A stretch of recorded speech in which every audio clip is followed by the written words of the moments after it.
Okay. Good afternoon to all the students. There is some network why this much delay happens. Okay, so students, now there is no problem. Connection is available, and जैसा कि previous 2 lectures में या फिर जब भी मैंने ये subject start किया था, तो स्टार्टिंग में ही आपको इंडिकेट किया था कि that is the subject based on the stress strain diagram or the whole conclusion of particular subject is stress and strain. Okay, तो जितना भी हम डिस्कशन करेंगे वो स्ट्रेस एंड स्ट्रेन के बारे में ही डिस्कस करेंगे. मेन ऑब्जेक्टिव इसका क्या है कि जब हम कोई चीज डिस्क्राइब करते हैं तो ऑलरेडी डिस्कशन हो चुका है. हमने mechanical property of the materials पढ़ लिया, स्ट्रेस स्ट्रेन डायग्राम क्या होता है वो पढ़ लिया, स्ट्रेस क्या है, स्ट्रेन क्या है, ठीक है, simple stress, simple strain, engineering stress, engineering strain, shear stress, shear strain. All the topic is over. Now, what we going to conclude now, that is how we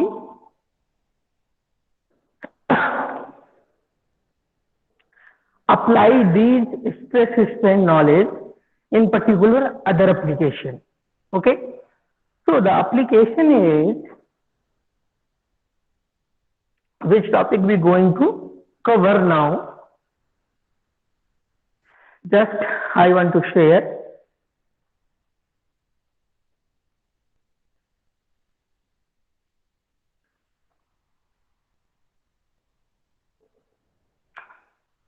Okay, so this is our 4th unit. 2nd unit and 3rd unit is finished, which is the based on the simple stress, simple strain and the mechanical property of the materials. Okay, so that topic is over, and belongs whatever the PPT I will share. Okay, I will share in the group. So DSY के जितने भी student हैं आज मैं उनको phone के group में join कर लिया है. तो जो भी प्रीवियस मटेरियल है मैं अगेन शेयर करूंगा, और जो न्यू मटेरियल है that is available for the all. Okay, so our today topic is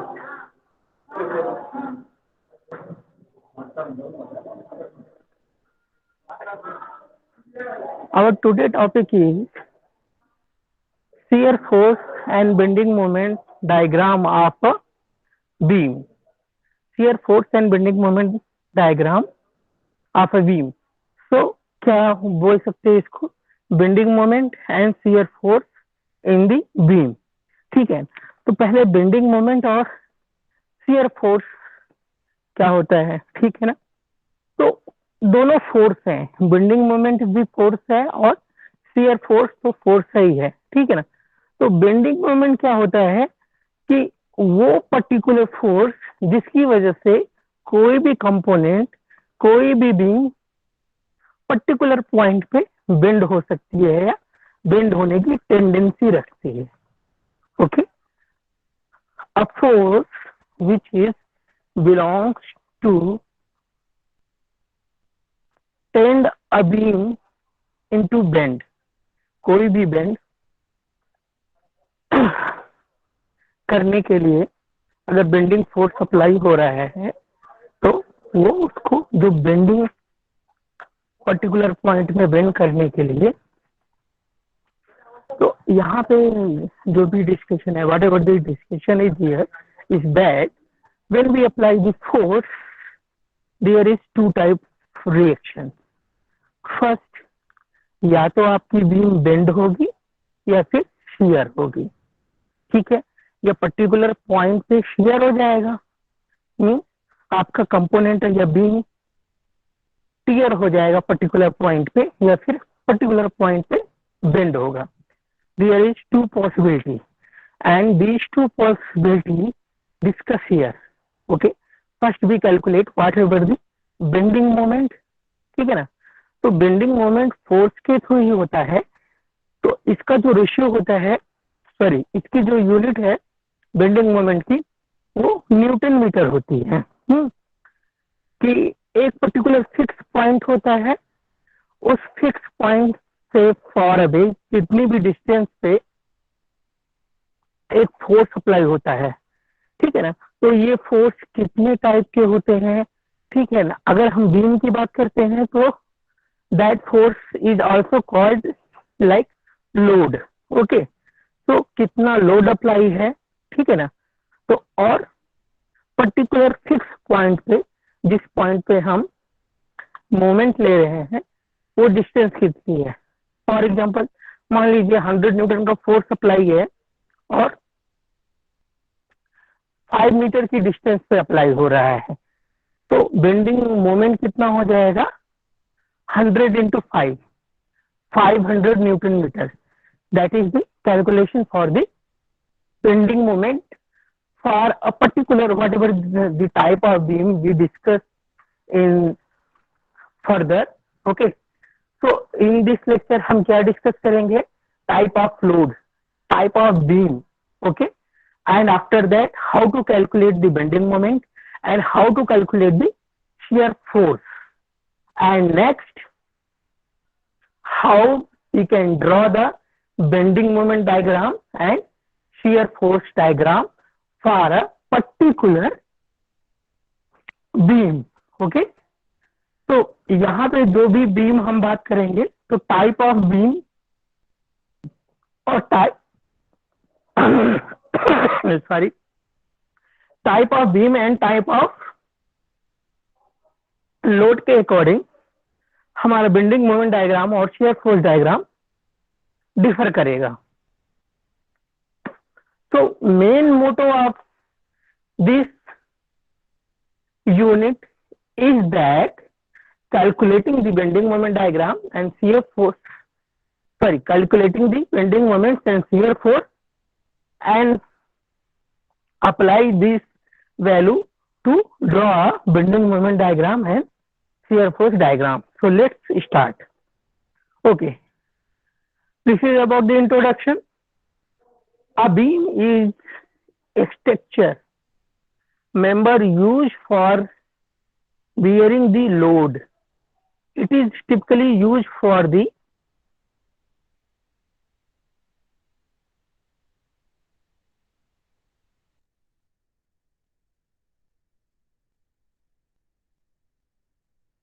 load, shear force and bending moment. Here is a definition for the beam.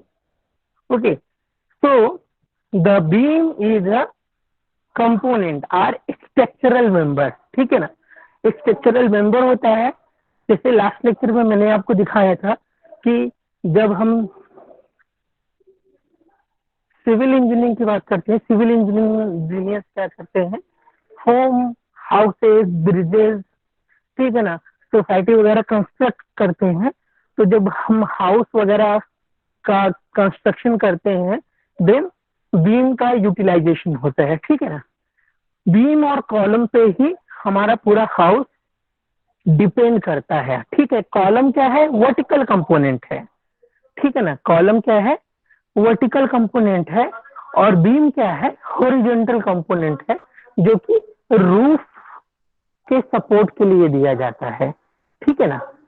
Okay, तो यहाँ पे हम बात करेंगे बीम की। तो बीम क्या है, पर्टिकुलर स्ट्रक्चर मेंबर है, और ये क्या कहते हैं कि वर्टिकल लोड, शियर फोर्स और बेंडिंग मोमेंट को रजिस्ट करता है, ठीक है ना।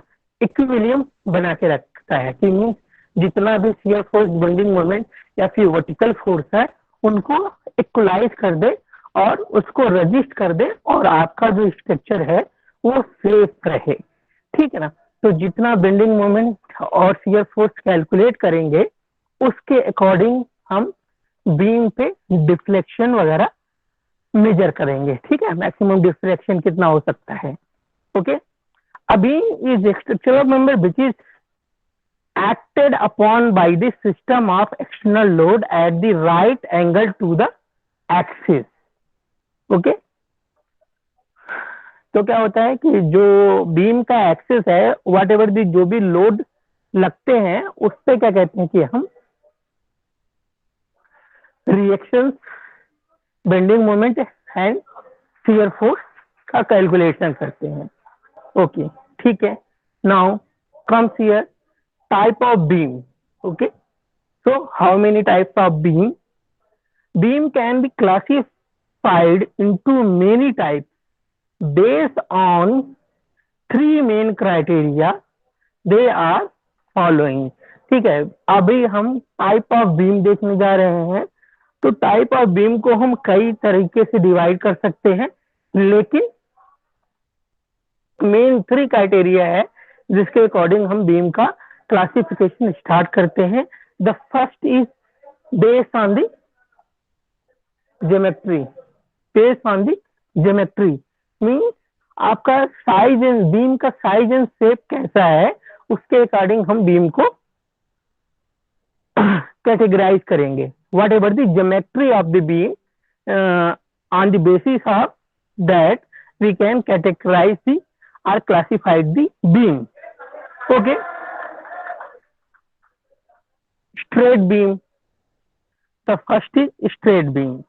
Beam with the straight profile. ठीक है ना, मीन्स क्या कहते हैं कि ये स्ट्रेट लीनियर, कोई भी कर्वेचर वगैरह नहीं दिया गया है, एकदम straight.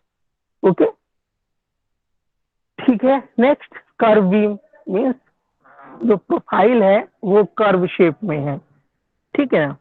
Okay, third is tapered beam. अब टेपर्ड बीम क्या होता है कि उसका एक जो एंड है वो क्या कहते हैं कि उसकी साइज डिफर रहेगी और अदर एंड की साइज डिफर रहेगी।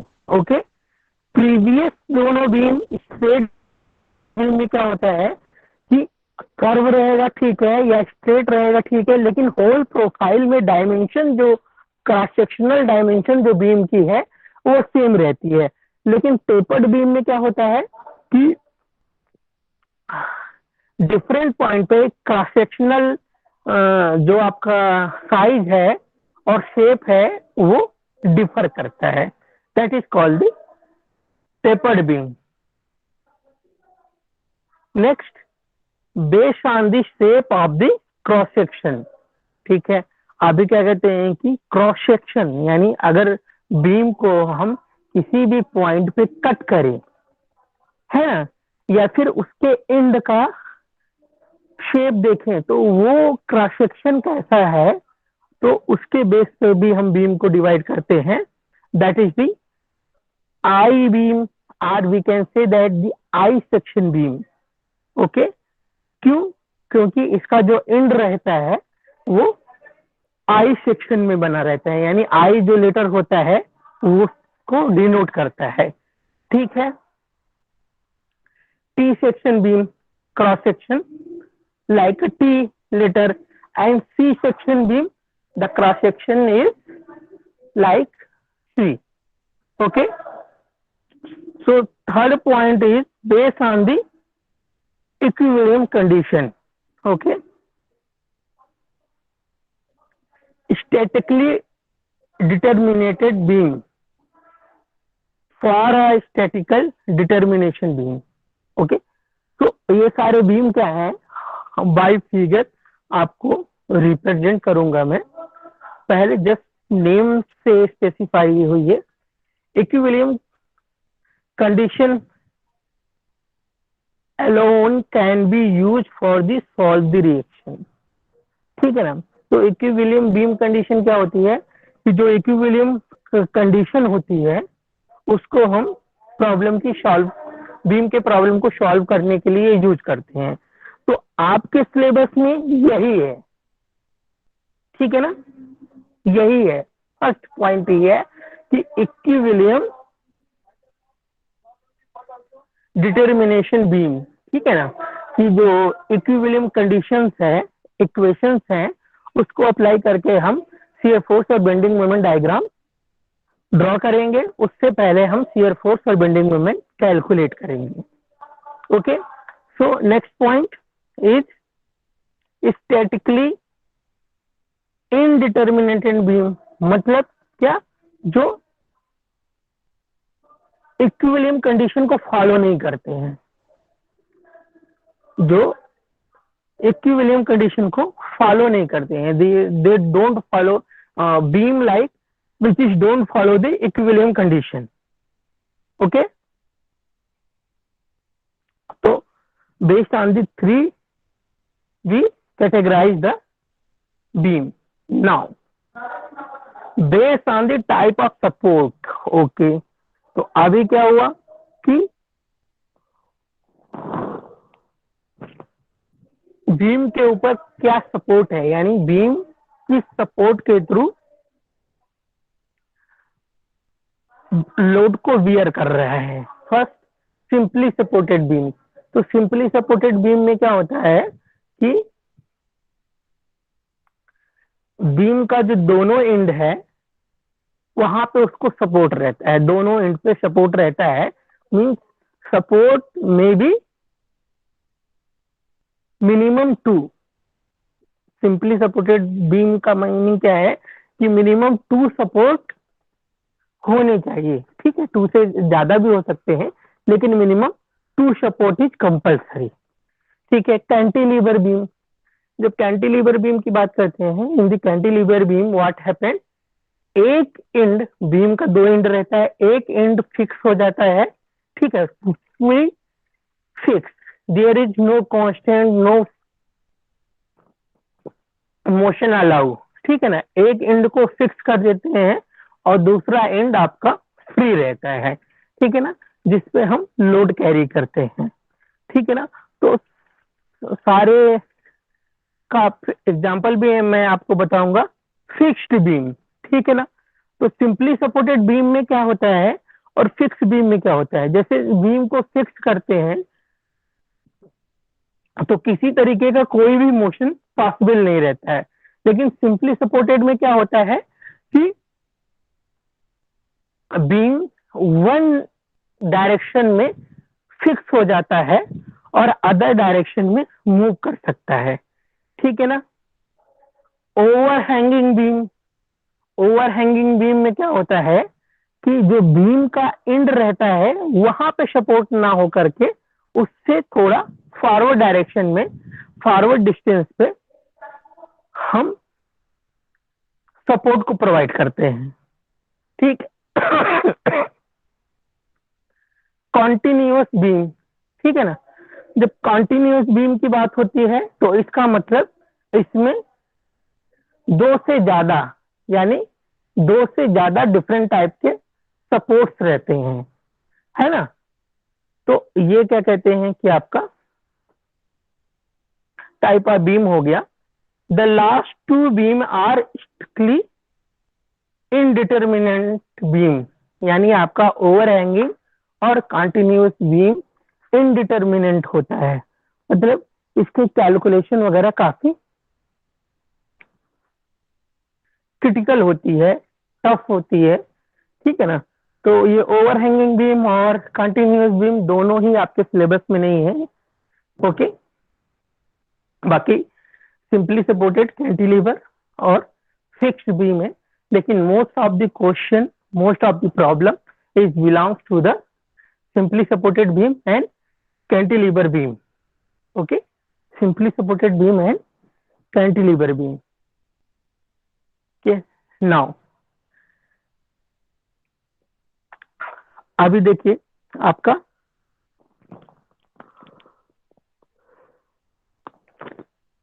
बीम्स को डायग्राम के थ्रू शो किया गया है।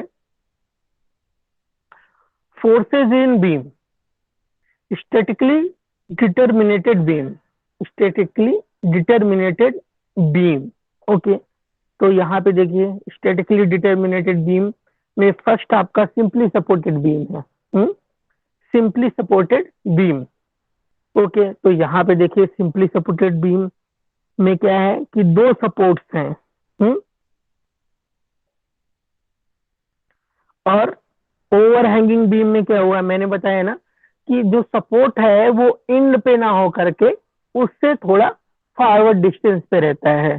तो आप देख सकते हैं कि जो वन एंड पे जो सपोर्ट है वो तो एंड पे है, लेकिन अदर एंड का जो सपोर्ट है वो एंड पे ना हो करके थोड़ा सा आगे की डिस्टेंस पे लगा दिया गया है। ठीक है, next is cantilever beam. Cantilever beam में मैंने क्या बोला कि आपका एक एंड फिक्स रहता है और अदर एंड फ्री रहता है। डायग्राम सी, स्ट्रिक्टली इंटरडिमेंट बीम, इंटरडिमेंटेड बीम में इसको डिटरमाइन करना, इसको कैलकुलेशन काफी टफ हो जाता है। तो इसमें देखिए क्या है, कंटिन्यूअस बीम। कंटिन्यूअस बीम में देखिए क्या है कि आपके थ्री सपोर्ट्स हैं। ठीक है, देयर इज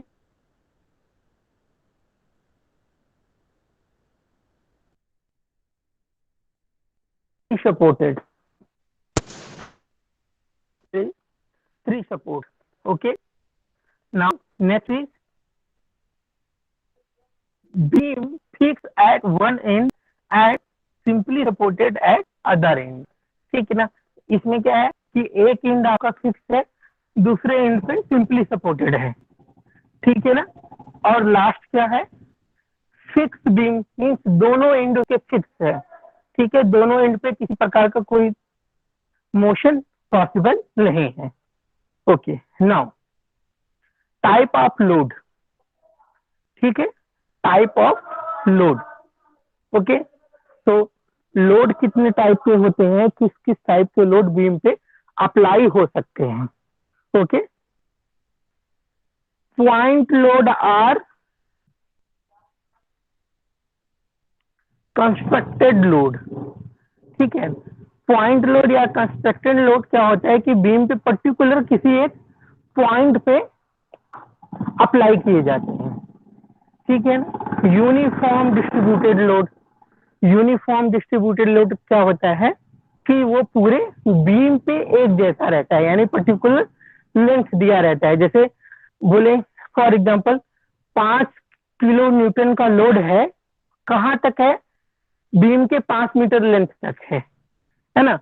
तो ये यूनिफॉर्म डिस्ट्रीब्यूटेड होता है, तो हर एक जैसे आपका लेंथ बढ़ता है, ठीक है ना, 5 किलो न्यूटन पर मीटर। ठीक है ना, तो 1 मीटर होगा तो 5 किलो न्यूटन लगेगा, और अगर 5 मीटर है तो 5 × 5 25 किलो न्यूटन का फोर्स हो जाएगा।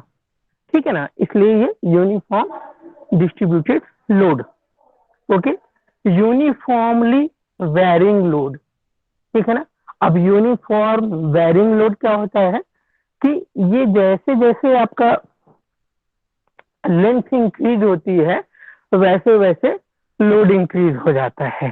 ठीक है, यूनिट सेम रहती है। ओके, यूनिट सेम रहती है, 5 किलो न्यूटन पर मीटर, 5 किलो न्यूटन पर मीटर। लेकिन इसमें क्या होता है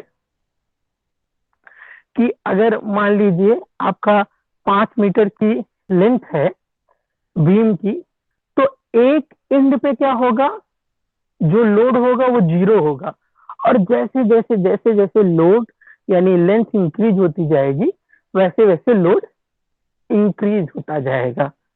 ठीक है ना, तो अगर मान लीजिए 5 किलो न्यूटन पर मीटर का है, तो मीटर के एंड एक सिरे पे 0 होगा और दूसरे सिरे पे 5 किलो न्यूटन का लोड हो जाएगा। तो ये ट्रायंगुलर शेप में लोड अप्लाई होता है। ठीक है ना, externally applied moment.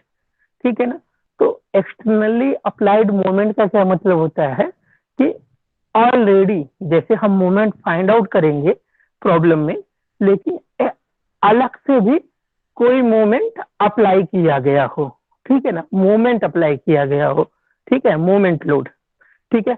Moment load की टेंडेंसी क्या होगी, बीम को रोटेट करने की, ठीक है, रोटेट करने की या फिर बेंड कर देने की, ठीक है ना, कि बीम को बेंड कर दे या फिर रोटेट कर दे। अगर रोटेट होना पॉसिबल है तो बीम रोटेट होगा, अगर रोटेट होना पॉसिबल नहीं है then this force is tend to bend the beam, ठीक है। तो ये जो आपका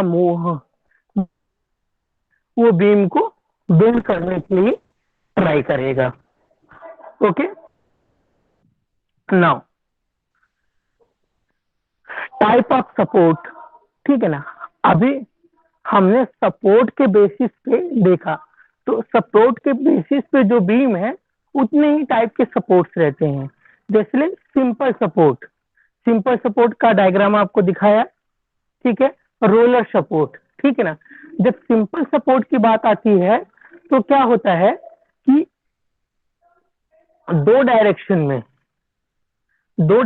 में आपका क्या कहते हैं कि मोशन जो है वो रहता है, लेकिन जब रोलर सपोर्ट होता है तो आपका दो डायरेक्शन में मोशन होता है, एक डायरेक्शन फिक्स होता है। सिंपली सपोर्ट में एक डायरेक्शन में मोशन हो सकता है और दो डायरेक्शन में मोशन पॉसिबल नहीं है, ठीक है।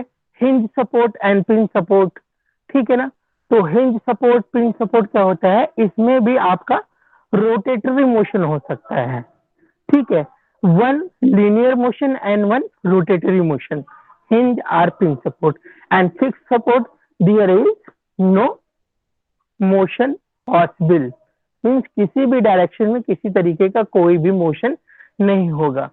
Simple one direction motion, roller two direction में मोशन हो सकता है, हिंज में भी टू डायरेक्शन में हो सकता है, लेकिन एक लीनियर रहेगा और एक रोटेटरी रहेगा, ठीक है ना। फिर फिक्स में किसी भी तरीके का कोई भी मोशन नहीं होगा, ठीक है। अभी आप अंडरस्टैंड करिए, ठीक है, कि मोशन कितने तरीके के हो सकते हैं, ठीक है ना। कि मोशन अभी देखिए एक्स डायरेक्शन में मोशन हो सकता है, वाई डायरेक्शन में मोशन हो सकता है, जेड डायरेक्शन में मोशन हो सकता है। These are the three motion which is called linear motion, ठीक है। लीनियर डायरेक्शन में अगर मोशन होता है X Y Z, that is called the linear motion. Okay, understand. And now rotatory motion, ठीक है ना। तो अभी जब रोटेटरी मोशन का हम बात करेंगे तो टू एक्सिस को कंबाइन करके बोलेंगे, motion in X Y direction, motion in Y Z direction, motion in Z X direction, ठीक है ना। तो टोटल सिक्स डायरेक्शन हो गई जिधर हमारा बीम और कंपोनेंट मूव कर सकता है, ठीक है ना। तो based on that motion, based on the that motion, कि ये जो बीम है, ये जो सपोर्ट्स हैं, ये कितने मोशन को अलाउ करते हैं, ठीक है ना। तो जैसे आपका simply supported, roller supported, hinge are pin supported and fix supported, तो ये चार टाइप के जो सपोर्ट्स हैं ये फिक्स जैसे हो गया तो ये किसी भी तरीके के मोशन को अलाउ नहीं करता है, there is no motion at all, ठीक है ना। फिर हिंज आर पिन सपोर्ट होता है तो इसमें रोलर मोशन और सॉरी रोटेटरी मोशन और लीनियर मोशन पॉसिबल रहता है, ठीक है ना। रोलर सपोर्ट में roller motion means linear motion and rotatory motion दोनों पॉसिबल रहते हैं। सिंपली सपोर्टेड में सिर्फ लीनियर मोशन पॉसिबल रहता है, वो भी वन डायरेक्शन में, ठीक है। Now you can see the diagram for particular support. See simple support, अभी आप सिंपल सपोर्ट अगर देख रहे हैं तो सिंपल सपोर्ट में देखिए, support are use to provide the suitable reaction to the beam or any body following type of the support. First is simple support, तो ये जो आपका सिंपल सपोर्ट लगा हुआ है ये वाई डायरेक्शन में लगा हुआ है, ठीक है ना। तो ये क्या है कि जो वाई डायरेक्शन का मोशन है उसको फिक्स कर देता है, ठीक है। नाउ इसमें रोलर सपोर्ट देखिए, तो ये क्या होगा कि इसमें आपका एक्स डायरेक्शन में मोशन हो सकता है, रोल कर सकता है। अभी पिन सपोर्ट देखिए, तो पिन सपोर्ट में रिएक्शन कितने तरीके की, मतलब रिएक्शन वही होगी जहां पे क्या कहते हैं कि मोशन पॉसिबल है, ठीक है। रिएक्शन वहीं पे होगी जहां पे मोशन पॉसिबल है, ओके, ठीक है ना। तो अभी हिंज सपोर्ट में देखिए कि आर आपका हॉरिजेंटल में भी रिएक्शन मिल रहा है और वर्टिकल में भी रिएक्शन मिल रहा है, ओके। फिक्स सपोर्ट में देखिए, फिक्स सपोर्ट में क्या होता है कि आपका जो रिएक्शन है वो एक्स डायरेक्शन में भी रिएक्शन मिल रहा है, वाई डायरेक्शन में भी रिएक्शन मिल रहा है और रोटरी में भी रिएक्शन मिल रहा है, ओके। सो रिएक्शन हमको कब मिलेगा, जब वहां पे मोशन पॉसिबल नहीं है। जब मोशन पॉसिबल नहीं है तो वहां पे हमको रिएक्शन मिलेगा, ओके। तो फर्स्ट जो आपका सिंपली सपोर्टेड देख रहे हैं वहां पे आर वाई है, मीन्स इसका मतलब क्या है कि बीम का जो मोशन है वो वाई डायरेक्शन में फिक्स है, means there is no motion in the Y direction but we can get the motion in x direction and z direction, okay, if we talk about the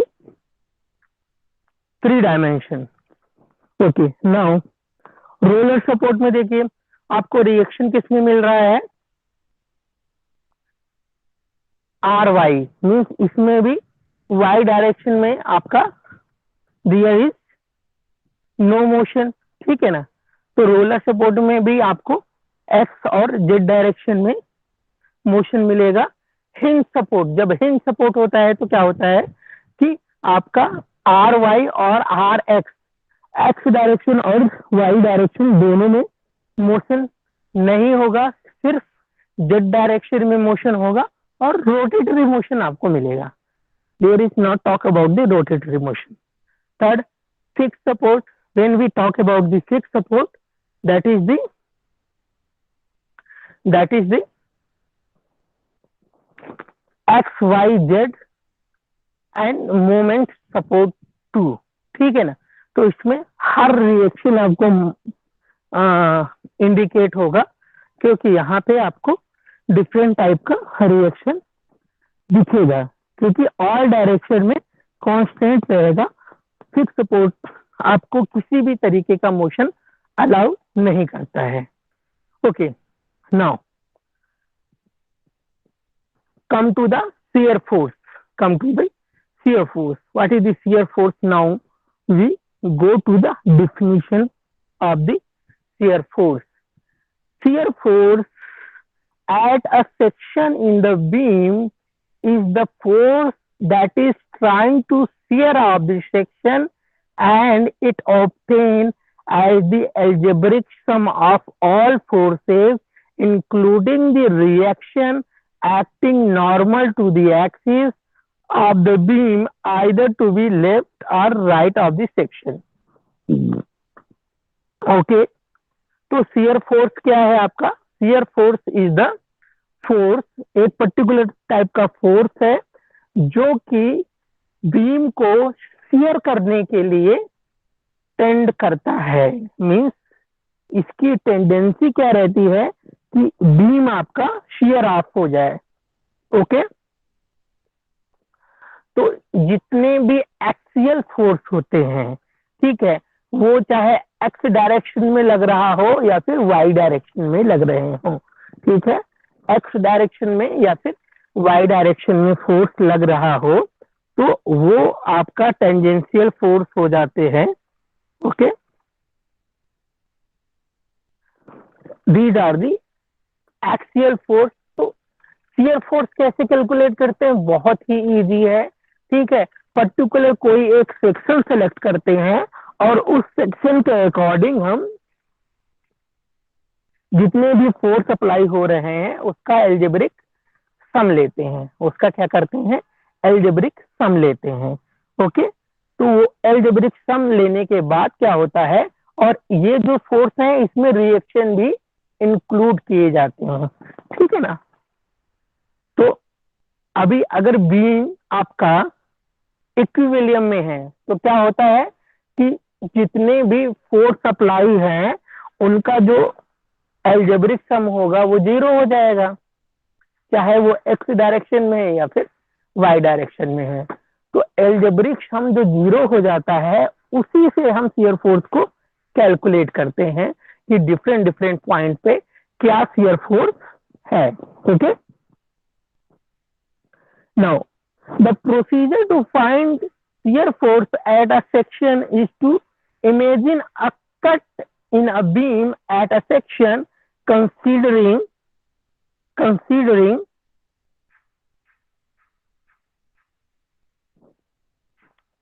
either the left of the right portion or find the sum of all forces normal to the axis। ठीक है, shear force को कैसे find out करेंगे, shear force को find out करने के लिए हम पर्टिकुलर एक सेक्शन सेलेक्ट करते हैं और सेक्शन के राइट हैंड या फिर सेक्शन के लेफ्ट हैंड के सारे फोर्स का एल्जेब्रिक सम कर लेते हैं।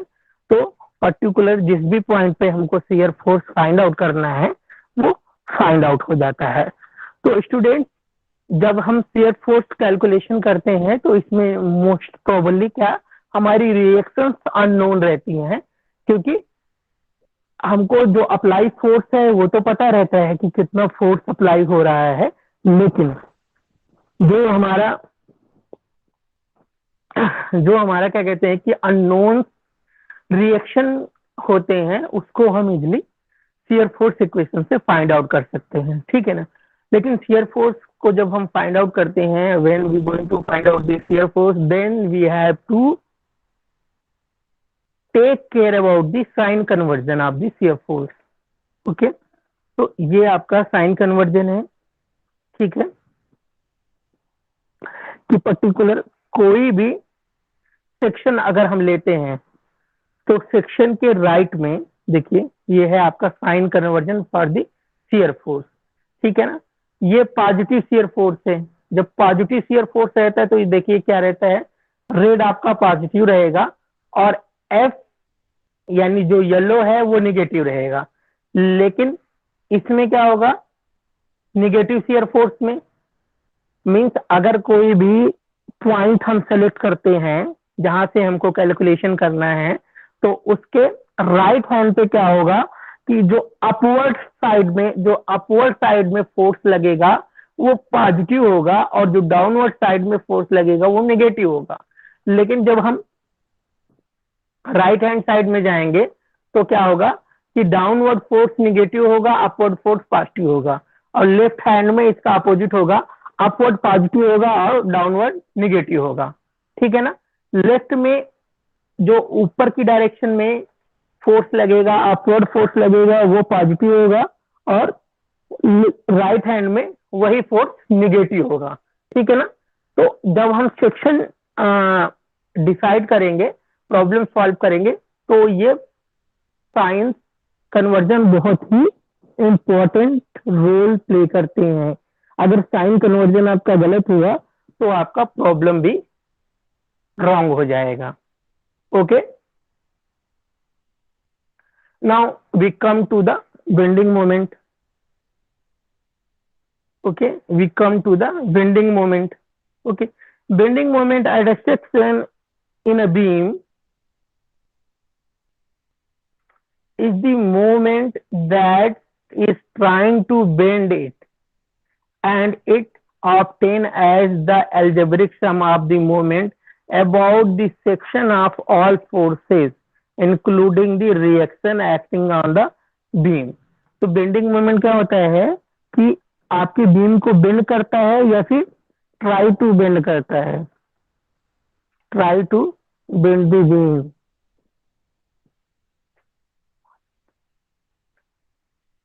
Okay, try to bend the beam, या तो बेंड कर देता है या फिर बेंड करने की टेंडेंसी रखता है, तो वो आपका बेंडिंग मोमेंट होता है। ओके, तो ये हम पर्टिकुलर एक पॉइंट फिक्स करते हैं और उस पॉइंट के बेस पे हम क्या करते हैं कि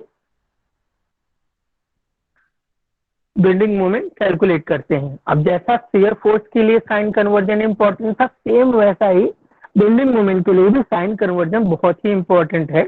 तो अभी ये देखिए, ठीक है ना, ये आपका सैगिंग है, ठीक है ना, ये देखिए ये क्या है, आपका सैगिंग है, तो ये पॉजिटिव रहता है। मतलब ये स्लोप देख रहे हैं ना आप, यहाँ पे particular slope, sign conversion for the bending moment, the bending moment is consider as sagging.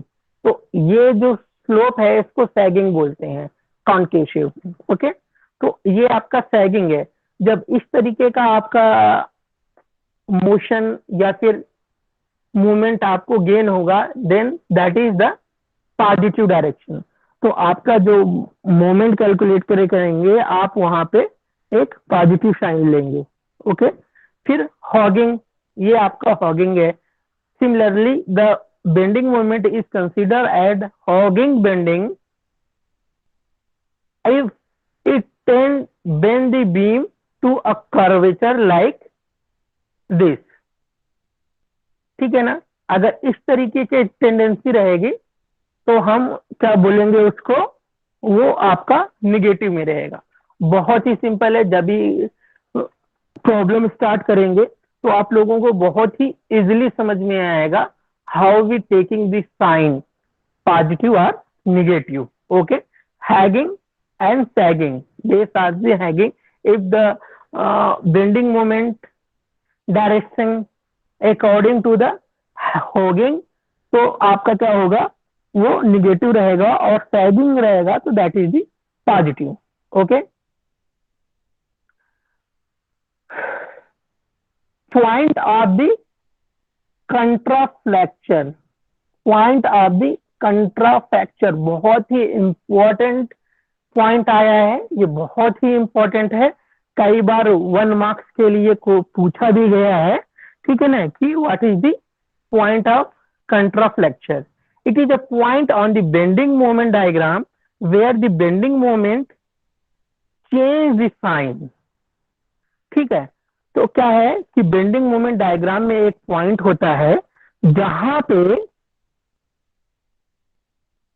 Diagram positive to negative और नेगेटिव टू पॉजिटिव कन्वर्ट होता है, ठीक है ना।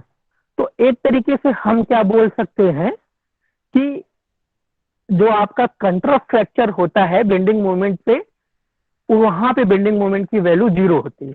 Okay, so simple, positive to negative और नेगेटिव टू पॉजिटिव कन्वर्जन जिस point पे होगा वो आपका कंट्राफ्लेक्चर पॉइंट होगा। Okay, it is also called inflection point at the point of inflection point or contraflexure point the bending moment 0, ठीक है। जो आपको मैंने बोला कि बेंडिंग मोमेंट डायग्राम में जहां पे आपको 0 वैल्यू गेन होगी वहीं पे ये पॉइंट होगा।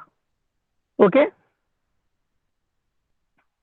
Now shear force diagram, now we come to the shear force diagram. What is the shear force diagram? A diagram in which the ordinate represent the shear force, the abscissa represent the position of the section is called the shear force। Means जहाँ पे जितने भी shear force हैं available particular beam में जो भी हमने calculate किए हैं, ठीक है ना, अगर सिंगल 1 पॉइंट लोड अप्लाई है तो भी एटलीस्ट हमको 3 shear फोर्स गेन होगा। 1 जो पॉइंट लोड अप्लाई है, और 2 जो सिंपली सपोर्टेड पे जो जितने सपोर्ट रहेंगे उतने हमको रिएक्शन मिलेगी। Okay, bending moment diagram same thing, जहां पे हम बेंडिंग मोमेंट डायग्राम को शो करते हैं ऑन द ग्राफ, ग्राफ पे जो बेंडिंग मोमेंट और शियर फोर्स का रिप्रेजेंटेशन होता है वही आपका शियर फोर्स और बेंडिंग मोमेंट डायग्राम होता है। Okay, so students, if till here you have any doubt then please ask, क्योंकि अभी हम 15 मिनट का ब्रेक लेंगे, उसके बाद फिर से आपका लेक्चर कंटिन्यू रहेगा, ठीक है ना। तो यहाँ तक अगर किसी को किसी भी तरीके का प्रॉब्लम है then you can ask your question.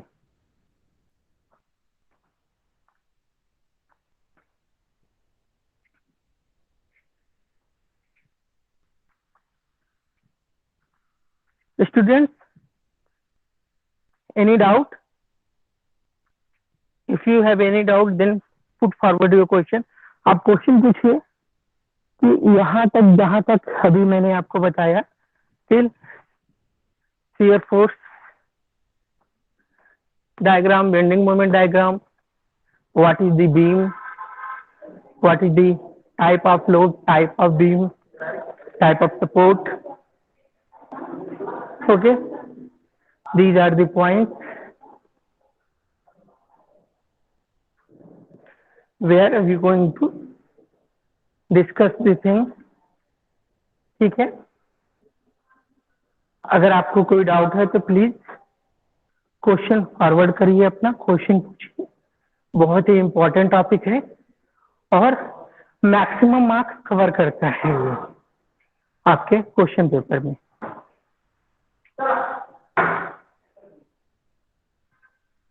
Okay,